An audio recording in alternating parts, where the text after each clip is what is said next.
Welcome back to Bad Things in History, where this week, as always, we are sponsored by nobody. If you'd like to be the first to give us any support at all, we'll offer a few ideas at the end of the video. But first, our series examining the least known and worst events of the 1970s reaches 1979, the final year of this troubling decade. Police negligence, biological contaminants, environmental disasters, and unexpected nuclear explosions are just a few of the unpleasant events that occurred. Let's begin with the story of a man who was put into a cell, then forgotten for nearly a month. The world record holder. Most people who break world records do so deliberately, but one man had to push beyond the known limits of human endurance just to survive. Andreas Mihavecz was born in Austria around 1961. When he was 18, he began working as a bricklayer's apprentice. On April 1st, 1979, Andreas was riding as a passenger in a car. The vehicle he was in became involved in an accident. When the police arrived and began investigating, they decided that Andreas needed to answer some additional questions. 3 police officers took him into custody. When they arrived at the police station, Andreas was taken to a cell in the basement and left there. The 3 police officers that were responsible for the prisoner assumed that one of the others had let him go. So they left work at the end of the day thinking that Andreas was already gone. Unfortunately, he was stuck in a cell in the basement without water or food. For the next several days, he screamed for help, but nobody heard him. He went 18 days without food. He also had no water except for condensation, which was licked from the walls. On April 19th, a police officer noticed a horrible smell coming from the basement, so he went down to check on it. He discovered Andreas, who was nearly dead and had lost over 53 pounds. Andreas was taken to the hospital and made a full recovery. He also earned a spot in the Guinness Book of World Records for surviving longer than any other person who was deprived of food and water. The police officers that left Andreas to this horrible fate were not found criminally liable, but they were fined. In a civil lawsuit, Andreas was able to win a small settlement for the suffering he endured.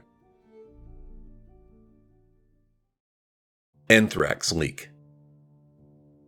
Life behind the Iron Curtain was a risky affair in the 1970s.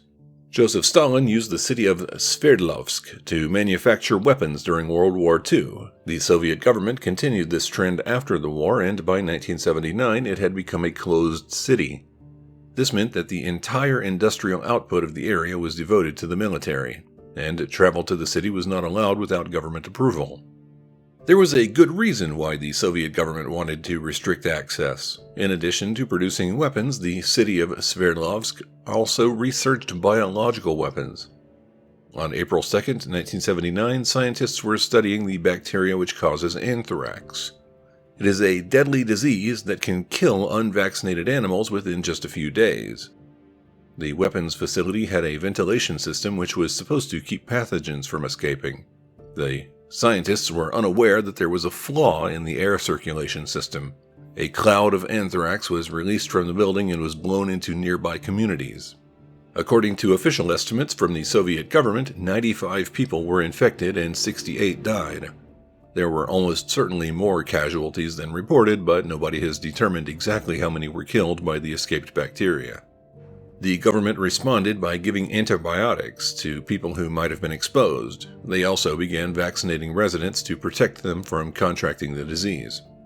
In April 1992, President Boris Yeltsin claimed that the military production facilities would start focusing on manufacturing civilian products. The change never happened.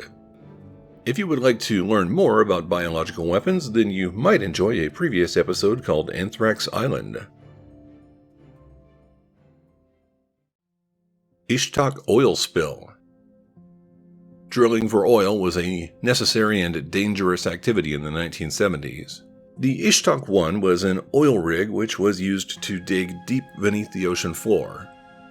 On June 3, 1979, it was located in the Gulf of Mexico, about 62 miles north of Ciudad del Carmen. The drill was at a depth of nearly 12,000 feet beneath the sea floor. Pushing into the dense rock generated a lot of heat, so mud was circulated around the drill to keep it cool, which in turn meant that the device could continue digging. At some point, the mud quit circulating. Then it started shooting out of the drill pipes and into the air. Next, oil and gas started pouring out of the pipes. After a few moments, the fumes ignited and started a fire. The fire caused other equipment failures. As a result, oil started pouring out of the hole which had been drilled into the ocean floor. It started dumping 30,000 barrels a day into the Gulf of Mexico. This continued for nearly a month. In July, mud was pumped into the hole to try and stop the leak. It reduced the amount of oil being released to just 10,000 barrels a day, but did not stop the leak. Over the next several weeks, the Mexican government tried everything they could to stop the oil spill. Dispersant chemicals were sprayed on oil slicks that made it to the surface. Divers made repeated attempts to cap the well, but failed to do so. The oil spill began moving north in the direction of Texas. To try and keep the various bays and lagoons from becoming contaminated, the state used barriers to keep oil slicks from moving into land. At least 71,500 barrels of oil washed up onto Texas beaches. Several tons of sand had to be removed due to contamination. The leaking well was finally capped on March 23, 1980. When the damage was assessed, scientists determined that the oil spill decimated Mexico's population of sea turtles and crabs. The Vela Incident. In 1963, the United States and the Soviet Union signed a treaty which prevented either country from detonating nuclear weapons above ground within the Earth's atmosphere. Soon after the agreement was reached, a group of satellites called Vela were launched. Their mission was to watch the Earth and identify any nuclear explosions that happened above ground. On September 22, 1979, one of the satellites detected a double flash in the Indian Ocean. It appeared that a nuclear weapon might have been detonated in the region. The United States Air Force deployed aircraft to fly over the area and take samples. Several studies examined the area but disagreed on their findings. Scientists in Australia claimed that they detected radioactive fallout from an explosion, but researchers in New Zealand failed to reach the same conclusion. Likewise, some United States researchers claimed to find evidence of a nuclear explosion while others did not. Intelligence agencies theorized that Israel had developed a nuclear weapon and was testing it with the cooperation of South Africa. In 1980, a group of scientists concluded that the Vela satellite might have been triggered by a magnetic event in the Earth's atmosphere. It was possible that the nuclear explosion never happened. However, a few years later, a witness would come forward. In 1984, Commodore Dieter Gerhardt, who was a South African naval commander during the time of the event, said, "Although I was not directly involved in planning or carrying out the operation, I learned unofficially that the flash was produced by an Israeli-South African test, codenamed Operation Phoenix. The explosion was clean and was not supposed to be detected, but they were not as smart as they thought and the weather changed, so the Americans were able to pick it up." Most of the documents related to the event remained classified until 2006. Historians who have reviewed the evidence have concluded that the nuclear explosion definitely did happen. Mississauga train derailment. Disasters in 1979 were truly an international affair. When Canada had to move dangerous chemicals in the 1970s, one of the preferred methods was to use trains. The Canadian Pacific Railway regularly transported industrial chemicals across the country. On November 10th, a train was preparing to leave Windsor, Ontario. It had a total of 33 cars which carried a variety of deadly substances. Propane, a flammable fuel, occupied several cars. So did chlorine, which was a deadly gas. Various other deadly chemicals filled the remaining cars attached to the train.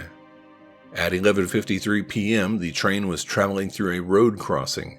A bearing in one of the wheels failed and then overheated. The damaged car then slipped off the tracks and carried several other sections of the train with it.